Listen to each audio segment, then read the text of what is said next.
Do you have a tendency to criticize more than praise? Is your first reaction to something new usually to find fault with it? Are you more likely to catch people doing something wrong than to catch them doing something right? If you answered yes to one or more of these questions, it's possible that you're subconsciously invested in making yourself feel better at the expense of others. And this comes with a big price: loss of friendships, loss of trust, and a wariness from others about your perspective, your judgment, and your motives.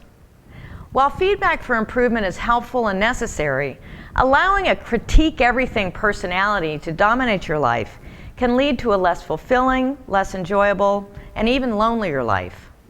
Being a constant criticizer is a habit that requires changing. So instead of allowing your internal critic to control you, consider the following suggestions to begin to move your more critical self into a less critical zone. Learn to appreciate yourself and your life. Deliberately start appreciating the things in your life that you're grateful for. You have a tendency to treat others the way you treat yourself. So listen to your self-talk. Are you criticizing yourself more than providing praise? Make peace with yourself. Be kind to yourself. And gradually, you'll feel the shift when you're interacting with others.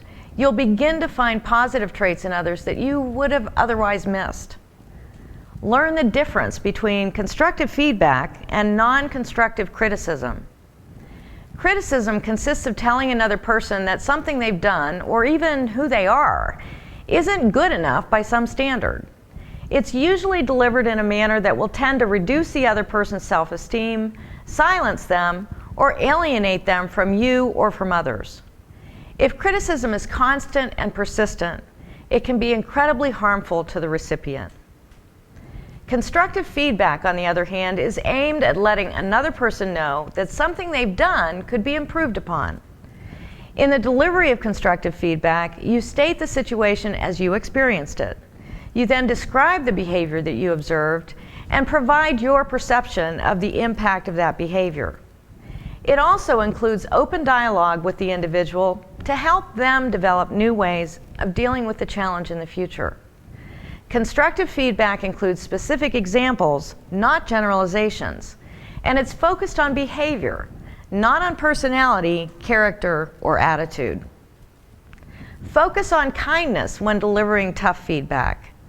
Sometimes people mistake never-ending criticism for being helpful in a tough love kind of way.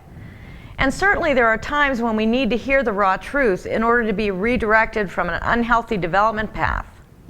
Providing tough feedback with compassion, support, and kindness will maintain your relationship and will have a much greater chance of leading to improvement.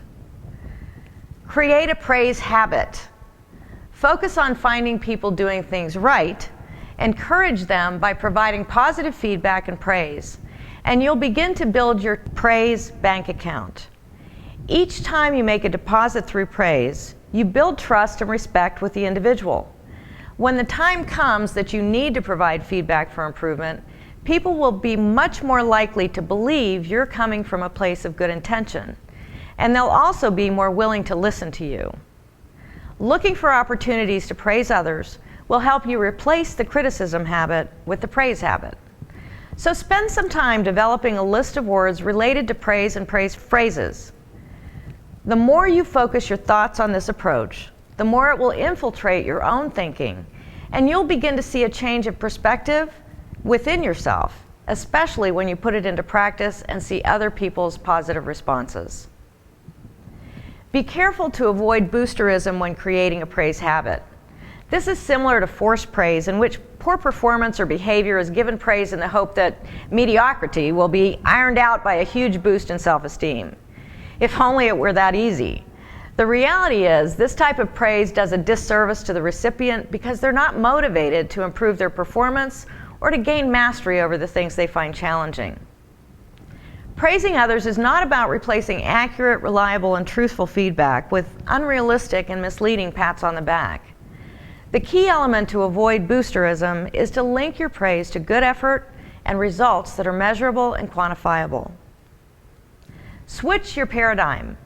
You've convinced yourself that you don't like something or someone, and have clarified why you think your criticism is justified. Before you begin to share your thoughts, think of what you do like about the situation, the outcome, or the person. Maybe the person didn't do so badly after all. The greatest realization as you change criticism to praise is that encouraging another person is a way of building trust and respect, and it displays a belief in them, even if they're not yet at the point of performing their very best. By encouraging them and providing specific feedback for improvement, you demonstrate that you care for their success and well-being.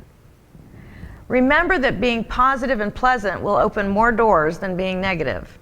Simple logic makes it clear that people respond more positively to a pleasant approach than to a negative, criticizing one.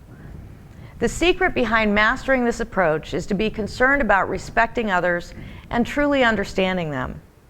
You'll want to avoid negativity and motivate others to feel more positive about themselves. Before criticizing, take a moment to pretend that you are that person. Put yourself in their shoes, and then think about what you would want to hear. In closing, listen to your self-talk. Are you praising yourself more than criticizing? If not, it's time for an internal attitude adjustment. The reality is, when we're happy with ourselves, we seldom criticize anyone else. Instead, we appreciate and uplift others, and it feels a whole lot better and leads to much more positive results.